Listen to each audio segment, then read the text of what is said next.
My dear student, स्वागत करती हूँ आप सभी का आपके अपने यूट्यूब चैनल सितंबर शिल्पी क्लासेस में। आपका लाइव क्लास में स्वागत है।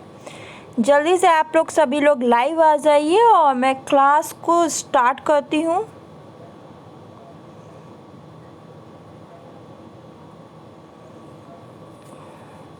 रोज़ रात 10 बजे आपकी लाइव क्लास होती है। स्टूडेंट पूछे थे प्रैक्टिस सेट मैम कब कराएंगी, तो प्रैक्टिस सेट बहुत जल्दी आपका स्टार्ट होने वाला है। एक नए टाइम पर रोज़ डेली आपका प्रैक्टिस सेट ही होगा और रोज़ उसमें आपके 10 क्वेश्चन होंगे। 10 ही क्वेश्चन मैं रखूँगी, पर बिल्कुल अच्छी तरह से रखूँगी। कम पढ़िए पर अच्छा पढ़िए, वो वाला सिद्धांत उस पर लागू होगा और रोज़ होगा। अगर रोज़ आप 10 क्वेश्चन भी करोगे तो बहुत है आपके लिए। आप ये सोचो, भीड़ जैसी चीज़ आप दिमाग में बैठा लो, एक दिन में 100 क्वेश्चन तैयार करो, पर पूरा ऐसे ही बस आपने रट लिया कि इस क्वेश्चन का आंसर ऐसा है, इस क्वेश्चन का आंसर, वो तैयारी नहीं होती। 10 क्वेश्चन पढ़ो पर डीपली पढ़ो, अच्छी तरह समझ के पढ़ो, वो मुझे लगता है तैयारी बेहतर है। तो अभी थोड़ा टाइम है, तो आपका उधर प्रैक्टिस सेट भी रोज़ चलेगा और आपकी थोड़ी क्लासेस भी चलेंगी, सब कुछ चलेगा। बस बने रहिए आप लोग। आपको एक टाइमिंग बता दिया जाएगा जैसे ही सेट हो जाएगा, और फिर आप उस टाइम पे अपने प्रैक्टिस सेट देख के प्रैक्टिस सेट पे अपनी टेस्ट की तैयारी कीजिए और देखिए आप कितने सही आंसर कर रहे हैं, क्या है वो सब चीज़ें।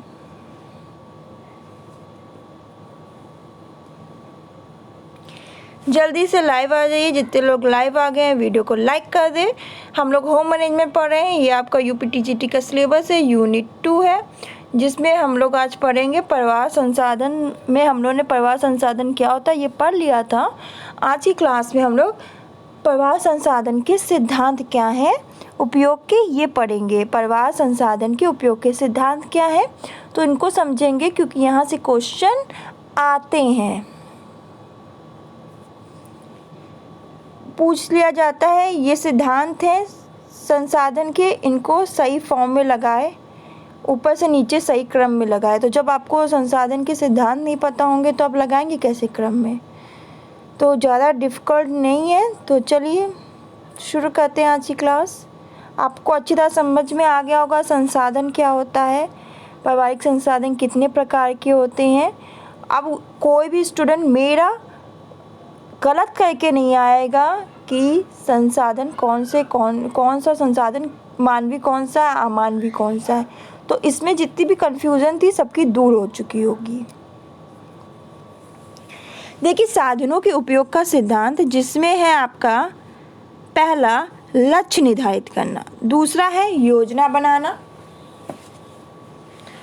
तीसरा है साधनों को एकत्रित करना, चौथा है महत्व के क्रम के अनुरूप, पांचवा है निरीक्षण करना, छठा है क्रियान्वयन करना, सातवां है समायोजन करना और आठवां है मूल्यांकन करना। तो सिद्धांत आपके 8 हैं। अगर लाइन वाइज सिद्धांत लगाने को दिया जाए तो सबसे पहले आता है हमारा लक्ष्य निर्धारित करना। देखिए, अगर आप पढ़ाई कर रहे हो, आप ये होम साइंस यहाँ इस चैनल पे क्यों पढ़ने आए हो, क्योंकि आपका क्या है, आपने टीजीटी का फॉर्म भरा है। आपका लक्ष्य क्या है, गवर्नमेंट जॉब पाना, सरकारी टीचर की नौकरी पाना। आपका ये लक्ष्य है, आपने निर्धारित कर लिया है, तभी आप क्या ये साधन अपना रहे हो, यहाँ ऑनलाइन पढ़ रहे हो। क्यों, अपने लक्ष्य तक पहुँचने के लिए।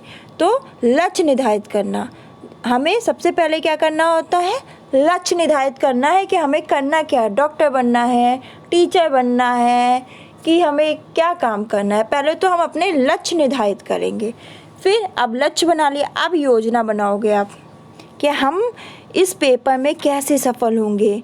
क्या प्रीवियस ईयर पेपर पढ़े या हम सिलेबस पहले कंप्लीट करें, प्रैक्टिस सेट लगाए, 4 तरह की बातें आएंगी दिमाग में। फिर आप क्या करोगे, अपने इस हिसाब से अपने अकॉर्डिंग अपनी योजना बनाओगे, जिससे क्या करें,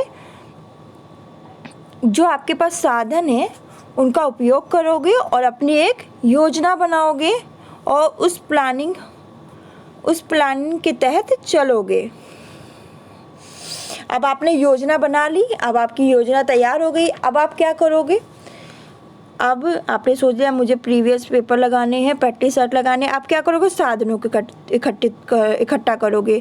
तो आप क्या करोगे, मार्केट जाओगे, वहाँ से बुक्स वगैरह लोगे, प्रैक्टिस सेट लोगे, प्रीवियस ईयर पेपर लोगे, या आपको अगर ऑनलाइन या ई क्लासेस मिल रही हैं तो आप उसको ज्वाइन करोगे, जिससे क्या हो कि हमें अपने लक्ष्य को प्राप्त करने के जो साधन है उनको हम अपना रहे हैं, जिससे हमारे लक्ष्य जल्दी से प्राप्त हो जाए। तो साधनों को हम क्या कर रहे हैं, एकत्र कर रहे हैं महत्व के क्रम के अनुरूप। फिर हम क्या करेंगे, जो इम्पोर्टेंट है, सबसे पहले हमको इम्पोर्टेंट लग रहा है, जितने भी साधन में इकट्ठा कर लिए। अब क्या करेंगे कि कुछ हमें इम्पोर्टेंट ज़्यादा लग रहा है कि ये मोस्ट इम्पॉर्टेंट है। जैसे नहीं, कुछ क्वेश्चन होते हैं हमें बहुत मोस्ट इम्पॉर्टेंट लगते हैं और कुछ हमें को नॉर्मल लगते हैं। अब क्या करेंगे, जो भी हमने साधन इकट्ठा किए हैं अब उनको हम महत्व के क्रम के अनुसार लगाएंगे कि जो चीज़ इम्पॉर्टेंट है वो सबसे पहले हमें ख़त्म करनी है, फिर उसके बाद जो इम्पॉर्टेंट है वो उसको दूसरे क्रम में रखेंगे। इस क्रम के अनुरूप हमें लगाना है। फिर हम क्या करेंगे, चेकिंग करेंगे, योजना का निरीक्षण करेंगे कि लक्ष्यों की प्राप्ति हेतु सभी साधन ठीक प्रकार से उपयोग किए जा रहे हैं कि नहीं किए जा रहे हैं। यदि साधनों के उपयोग में या योजना में हमें कोई गलती लगती है, कोई कमी लगती है, तो हम उस कमी पर पुनः विचार करेंगे और उस कमी को दूर करने का प्रयास करेंगे। तो चेकिंग इसलिए करना बहुत ज़रूरी है। फिर क्या करेंगे, क्रियान्वयन करेंगे, टेक एक्शन करेंगे, यानी संपूर्ण दृष्टियों से योजना उचित होने पर जब हम देख लेंगे कि योजना हमारी उचित है, सही से है, अब हम इस पर कार्य कर सकते हैं, तो हम क्या करेंगे, क्रियान्वयन करेंगे, कार्य करना शुरू करेंगे, टेक एक्शन लेंगे। साधनों का क्रियान्वयन इस दृष्टि से हम करेंगे कि उससे योजना के अनुरूप जो हमने प्लानिंग बनाई है, जो भी हमने लक्ष्य निर्धारित किए हैं, जो भी हमारे दिमाग में प्लानिंग है, उन सब लक्ष्यों की हमें क्या हो जाए, प्राप्ति हो जाए। फिर समायोजन, एडजस्टमेंट। यदि किसी कारण से साधनों के उपयोग द्वारा लक्ष्यों की प्राप्ति नहीं हो पा रही है, अब हमने जो साधन लिए हैं उनको उपयोग कर रहे हैं, पर हमें लग रहा है कि इन जो साधन हैं, इन साधन से हमारे जो लक्ष्य है वो पूरा यानी प्राप्त नहीं हो पाएंगे, उसमें कोई कमी हमें देखने को मिल सकती है। तो हम उसमें क्या करेंगे, समायोजन करेंगे। तुरंत एग्जैक्टली हम एक नया निर्णय लेंगे और उस योजना में थोड़ा बहुत परिवर्तन करेंगे, कुछ चेंजेस करेंगे, कुछ नयापन लाएंगे और कुछ नई चीज़ें एडजस्ट करने की कोशिश करेंगे, जिससे क्या हो, हमारा जो लक्ष्य है, जो हमारा मोटिव है, जो हमने सोचा है वो हमें प्राप्त हो जाए। जब इतना सब कर लेंगे उसके बाद हम क्या करेंगे, मूल्यांकन करेंगे। अब साधनों के उपयोग का सबसे अंतिम सिद्धांत मूल्यांकन होता है। अगर पेपर में पूछ ले संसाधन के सबसे अंतिम सिद्धांत क्या है, तो मूल्यांकन है। इस बात को ध्यान रखना बच्चों। देखिए, इस चरण में क्या होता है, जितनी भी हमने क्रिया की है, जितने भी स्टेप किए हैं, उनकी क्या की जाती है, समीक्षा की जाती है और देखा जाता है कि हमने जितने भी साधन का उपयोग किया है वो हमारे लक्ष्यों को प्राप्त करने के लिए कितना सुविधाजनक रहे, कितना उन्होंने प्राप्त करने में हमारी मदद की। तो इसमें हम क्या करेंगे, मूल्यांकन करेंगे कि क्या कमी रह गई, क्या चीज़ ज़्यादा अच्छा रही थी, कितना हमें संतोष मिला, कहाँ से हम चूक गए, ये सब चीज़ें क्या है, मूल्यांकन करना। और उस कमी को हम क्या करेंगे, फिर सुधार लेंगे। तो ये स्टेप याद कर लीजिए। पहला क्या है, लक्ष्य निर्धारित करना। ये स्टेप मैं इसलिए बोल रही हूँ, यहीं से क्वेश्चन बनते हैं। सबसे पहले हमें क्या करना है, लक्ष्य निर्धारित करना, अपना मोटिव है उसे निर्धारित करना है। फिर हमें क्या बनानी है, योजना बनानी है। फिर हमें अपने जो साधन हैं उनको इकट्ठा करना है और महत्व के क्रम के अनुसार जितना जो इम्पोर्टेंट है उसे सबसे पहले, उसके बाद उसको ऐसे क्रम से उसको व्यवस्थित करना है। फिर कार्य को क्रियान्वयन करना है, टेक एक्शन लेना है, कार्य करना शुरू करना है। हमें कुछ नहीं, बस आपको ऐसे लाइन वाइज याद कर लेना है। और फिर समायोजन करना। देख रहे हैं कि हमने जो चीज़ें कि हम क्रिया कर रहे हैं उसमें कुछ हमें कमी लग रही है, तो जल्दी से हमें नए निर्णय लेने होंगे और उसको एडजस्ट करना पड़ेगा अपनी क्रिया के अंदर। तो इसे क्या कहेंगे, योजन। और फिर जब ये सब कर लेंगे तब हम अपनी क्रिया का मूल्यांकन करेंगे कि हमने ये लक्ष्य निर्धारित किया था, हमें ये लक्ष्य प्राप्त हुआ कि नहीं, कहाँ कमी रह गई, कोई कमी रह गई है तो उसको दूर करने का प्रयास करेंगे। अगर लक्ष्य प्राप्त हो गया है तो हम देखेंगे कि क्या चीज़ बेहतरीन रही, क्या चीज़ हमारे लिए ज़्यादा इम्पोर्टेंट रही जो हम इतनी जल्दी अपने लक्ष्य तक पहुंच गए हैं। तो ये क्या होता है, मूल्यांकन करना होता है। किसी चीज़ के बैड और गुड हैबिट को देखना, क्या बैड हैबिट क्या गुड हैबिट, दोनों का भी मूल्यांकन करना, वही क्या कहलाता है, मूल्यांकन।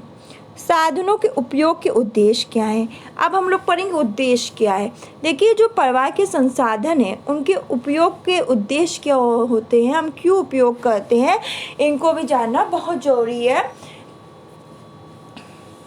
सबसे पहले लक्ष्यों की प्राप्ति, सबसे मेन मोटिव है साधनों के उपयोग का लक्ष्यों की प्राप्ति। हम बिना साधनों के लक्ष्य नहीं प्राप्त कर सकते। जैसे आप ये सोचो, एक आरामदायक घर की व्यवस्था हेतु हमें किसकी आवश्यकता होगी, समय की, धन की, शक्ति की, ज्ञान की। अगर ये सब होंगी तभी हमें क्या होगा, एक आरामदायक घर की हम व्यवस्था कर पाएंगे। तो हमारे इस बात को ध्यान रखिए कि लक्ष्यों की प्राप्ति के लिए हमें साधनों का उपयोग करना बहुत ज़रूरी है, क्योंकि हमारा लक्ष्य क्या है, एक आरामदायक घर की व्यवस्था करना। अब इसके लिए हमें किसकी आवश्यकता पड़ेगी, समय की। टाइम होगा तभी तो आप देखोगे कि हाँ मज़दूर काम कर रहे हैं ढंग से कि नहीं कर रहे हैं, कैसा बनाया कि नहीं बनाया। फिर जब पैसा होगा तभी तो आप सीमेंट मोरम खरीद पाओगे। शक्ति होगी तभी तो आप भाग दौड़ कर पाओगे। ज्ञान होगा तभी तो सोच पाओगे, कि ज्ञान होगा तभी आप समझ पाओगे कि कम जगह में कितना अच्छा घर कैसे बना सकते हैं, क्या चीज़ सही रहेगी, क्या गलत होगा। तो इन लक्ष्यों को प्राप्त करने के लिए हमें किसकी आवश्यकता होती है, साधन। साधन के बिना इनको हम नहीं प्राप्त कर सकते हैं। देखिए, साधनों के उपयोग का सबसे इम्पोर्टेंट उद्देश्य है मितव्ययता। मितव्ययता पे बहुत जोर दिया जाता है। इसकी उपयोगिता से क्या होता है, परिवार के संसाधनों में के उपयोग से क्या होती है, परिवार में मितव्ययता आती है। इम्पोर्टेंट है, मोस्ट इम्पॉर्टेंट है। इससे होता है कि जो घर के जो साधन होते हैं, जो भी साधन होते हैं उनका उपयोग ढंग से होता है। जो हमारे पास उपलब्ध साधन है उनका उपयोग बहुत अच्छी तरीके से किया जाता है, और जो कमी बेसी हो जाती है या हमारे पास जो साधन कम है उनको भी वो एडजस्टमेंट कर लिया जाता है, वो उसकी इतनी कमी नहीं लगती है। तो किसी के पास कोई साधन कम होता है, किसी के पास अधिक होता है, तो साधनों के उपयोग का यह उद्देश्य होना चाहिए कि सभी उपलब्ध साधनों का, जो भी उपलब्ध साधन है उसको सही रूप से वितरण करें। किसी एक साधन की कमी हो तो हम दूसरे साधन की जो अधिकता है उससे हम पूरा कर लें। साधनों की जो योजना है, प्लानिंग है, हमें इस प्रकार बनानी चाहिए कि उसके उपयोग में, उसके यूज़ में मितव्ययता है और प्रत्येक परिवार के सदस्य के जो आवश्यकताएं हैं वो आराम से पूर्ण हो जाएं। आवश्यकताओं को पूर्ण करने हेतु, देखिए, साधनों का उपयोग का उद्देश्य है आवश्यकताओं को पूर्ण करना। ये क्या कहते हैं, प्रत्येक व्यक्ति हो, परिवार की जो अनेक शारीरिक, मानसिक, सामाजिक, धार्मिक, शैक्षिक आवश्यकताएं होती हैं, प्रत्येक व्यक्ति की हो या परिवार की, सभी की शारीरिक, मानसिक, सामाजिक, धार्मिक, शैक्षिक आवश्यकताएं होती हैं। और इन आवश्यकताओं को पूर्ण करने के लिए हमें बहुत सारे साधन की क्या होती है, आवश्यकता होती है। और इन्हें पूर्ण करने के लिए केवल हमें ये नहीं है कि हमें भौतिक साधन की आवश्यकता हो, हमें मानवीय साधन की आवश्यकता होती है। भौतिक साधन मैंने बताया था, कोई पदार्थ जैसे कि आपका किताब हो गया, कपड़ा हो गया, जिसे हम धन खर्च करके खरीद सकते हैं। मानवीय साधन मानव के अंतर्निहित होता है, जैसे ज्ञान, अभिव्यक्ति, ये सब। तो ये सब क्या होता है, मानव के अंदर निहित होता है। तो इन दोनों की आवश्यकता हमें होती है अपनी आवश्यकताओं को पूर्ण करने के लिए, चाहे वो शारीरिक आवश्यकता हो, मानसिक आवश्यकता हो, सामाजिक आवश्यकता हो, धार्मिक आवश्यकता हो या हमारी शिक्षा की आवश्यकता हो। कोई भी आवश्यकता हो तो उसमें हम, अगर शिक्षा है तो उसमें आप स्कूल की फ़ीस भी भरोगे, और जब आप वहाँ पे पेपर दोगे तो आपको क्या अपने ज्ञान की आवश्यकता पड़ेगी, तो शैक्षिक आवश्यकता। तो मतलब इन सब के लिए क्या आवश्यकताओं को पूर्ण करने के लिए हमें मानवीय और भौतिक दोनों यानी अमानवीय दोनों साधनों की आवश्यकता होती है। संतुष्टि की इच्छा, मनुष्य प्रत्येक कार्य इस दृष्टि से करता है कि उसे क्या प्राप्त हो, संतुष्टि। आपको इंसान को सबसे मेन क्या है, संतुष्टि प्राप्त करना। मनुष्य कोई भी है इस तरह से कार्य करता है कि उसे संतुष्टि प्राप्त हो। जब उसे संतुष्टि प्राप्त हो जाती है वो खुश रहता है, बहुत बढ़िया से रहता है। आप ये देखो, अगर आप ये देखना, आप 10th क्लास में हो और आप साइट खोल रहे हो अपने रिज़ल्ट देखने के लिए, आप खोल रहे हो, नहीं खुली, आपको बहुत बेचैनी हो रही है कि जल्दी से साइट खुल जाए, हम जल्दी से देख लें रिज़ल्ट क्या आया। तब तक आपके फ्रेंड का फ़ोन आया, उसने कहा मैंने तुम्हारा रिज़ल्ट देख लिया है और तुम बहुत अच्छे नंबर से पास हो गई।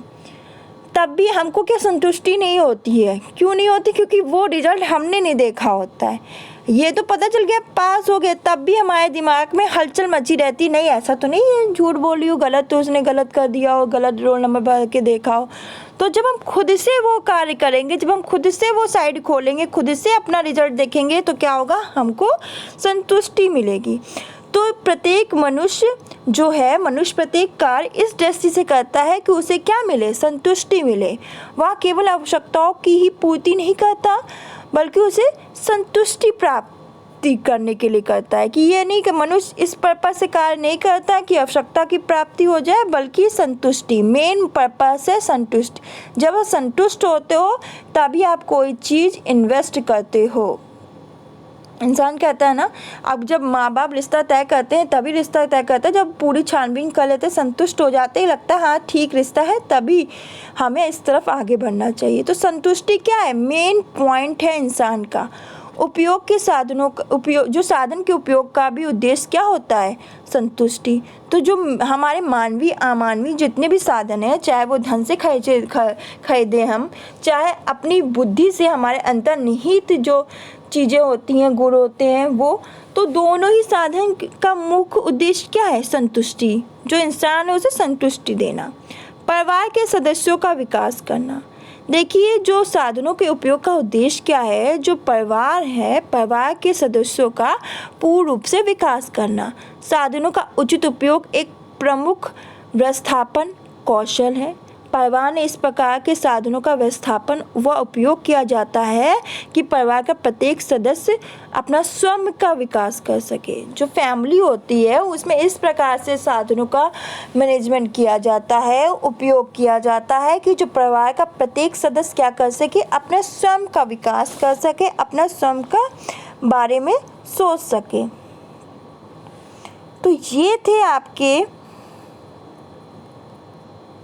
परिवार संसाधन के सिद्धांत क्या थे और उनके उपयोग के उद्देश्य क्या थे। तो इस सिद्धांत को आप लैंग्वेज जरूर पढ़ लीजिएगा। लक्ष्य निर्धारित करना, योजना बनाना, साधनों को एकत्रित करना, महत्व के क्रम के अनुरूप निरीक्षण करना, क्रियान्वयन करना, समायोजन करना, मूल्यांकन करना। अगर पूछा जाए साधनों के उपयोग का सबसे लास्ट सिद्धांत क्या है, अंतिम सिद्धांत क्या है, तो मूल्यांकन। सबसे लास्ट में मूल्यांकन होगा। इसे बताएं, पेपर में स्टेप बाय स्टेप लगाने को बोलते हैं। कल हम लोग संसाधन की विशेषताएं पढ़ेंगे, विशेषताएं भी पूछी जाती हैं। उसके बाद कल के बाद ये पारिवारिक संसाधन चैप्टर ख़त्म। इतना आप पढ़ लोगे, मैं गारंटी देती हूँ। अगर पारिवारिक संसाधन से कोई टॉपिक में क्वेश्चन आएगा तो इससे बाहर नहीं आएगा। फिर हम लोग प्रैक्टिस सेट करेंगे जब, तो उसमें सारे क्वेश्चन करा देंगे, क्वेश्चन किस तरह के आते हैं। तो अगर आप इतना पढ़ लोगे, इतना मैं कह रही हूँ इतना कि इससे बाहर तो नहीं पूछ सकता। जितने भी क्वेश्चन बनते हैं जैसे बनते हैं मैंने करा दिया। अगर इससे पहले क्लास नहीं देखी है तो आप प्ले लिस्ट में जाओ, वहाँ पे आपको मेरी क्लास मिल जाएगी। जो रात 10 बजे वाली प्ले लिस्ट पड़ी है उसमें आप जाओ और आपको प्ले लिस्ट में मेरी क्लासेस मिल जाएंगी। उसको आप नोट डाउन कर लो। शाम को 6:30 बजे क्लास होती है, रात 10 बजे होती है। और मैंने बोला है क्लास की शुरुआत में ही कि आपकी जल्दी से प्रैक्टिस सेट वाली क्लास भी स्टार्ट होने वाली है। बहुत जल्दी से तैयारी पूरी हो चुकी है और प्रैक्टिस सेट वाला आपका रोज़ होगा, एक टाइम फिक्स कर दूँगी, उस टाइम रोज़ आप प्रैक्टिस सेट ही करना। उसमें सिर्फ 10 क्वेश्चन होंगे, पर अच्छी तरह से मैं क्वेश्चन कराऊंगी। मेरी आदत नहीं है कि मैं 100 क्वेश्चन लेके चलूँ और आपको एक भी चीज़ क्लियर ना हो। 10 क्वेश्चन पढ़ेंगे, पर हम लोग अच्छी तरह क्लियर करके पढ़ेंगे कि वो 10 क्वेश्चन आएंगे, उससे हम कहीं से भी कुछ भी गलत करके ना आए। मतलब 10 क्वेश्चन भी करेंगे, उसकी थोड़ी भी कंप्लीट कर लेंगे अच्छी तरह से, कि वहाँ से हमें क्वेश्चन को समझेंगे, आंसर को समझेंगे, तब उसके आंसर को हम देखेंगे। तो ज़रूर बताइएगा कमेंट करके कि आप लोग प्रैक्टिस सेट चाहते हैं ऐसा वाला, क्योंकि बहुत लोग कहते हैं मैम 10-10 क्वेश्चन क्या और भी लाइए। तो जो बच्चे संख्या पे जाते हैं उनका बस यही मोटिव रह जाता है, संख्या पे नहीं, कम। मेरा मतलब यही है कि कम खाओ अच्छा खाओ, वैसे ही मेरा मोटिव है, कम पढ़ो पर अच्छा पढ़ो, वही मेरा कहने का मतलब है।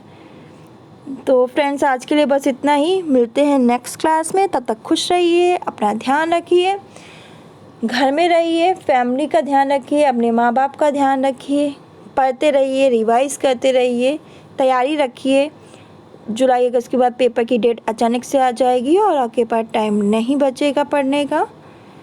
कल मिलते हैं रात 10 बजे की लाइव क्लास में। धन्यवाद।